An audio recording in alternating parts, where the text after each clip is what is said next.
Bonjour et bienvenue dans cette rubrique trucs et astuces. Ici en fait on va simplement remplir cette plage de cellules en indiquant donc un chiffre compris entre 0 et 1 exclu grâce à la fonction aléa. Donc j'écris aléa, voilà, qui ne nécessite pas en fait d'argument puisqu'il suffit d'ouvrir et de fermer une parenthèse, voilà. Puis on valide donc par contrôle entrée.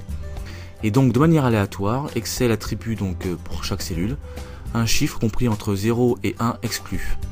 Donc à chaque fois que je valide, donc ici F2, contrôle entrée, voilà, vous remarquez bien que les numéros changent à chaque fois. Ça peut servir par exemple à simuler donc des données en statistique ou alors en comptabilité, des coûts par exemple, faire des prévisions de coûts, ou alors également à budgéter ou à évaluer des montants futurs dans le domaine des investissements par exemple. Voilà. Sinon, ce qu'on peut dire également, c'est que ça peut servir également donc à faire des tris. Ici, si je me dirige vers l'onglet données, puis le groupe trier et filtrer en utilisant donc les boutons de A à Z ou de Z à A. Alors bien entendu, inutile depuis la version 2007 de sélectionner plusieurs cellules ou vers la plage. Il suffit de se placer dans la bonne colonne, ici la colonne donc de numéro, la colonne B. Et je clique ici et automatiquement donc en fonction du chiffre ici, et bien Excel, comment dirais-je, tri.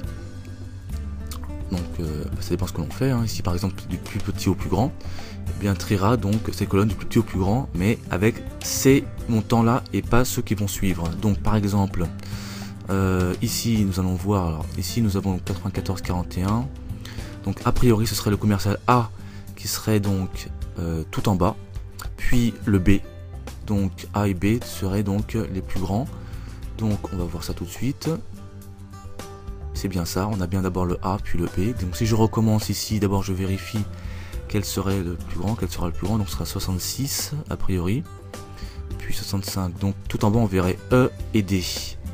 Donc, nous allons alors attention, bien se positionner dans la bonne colonne, voilà. Donc E et D, c'est bien ça, E et D. Voilà.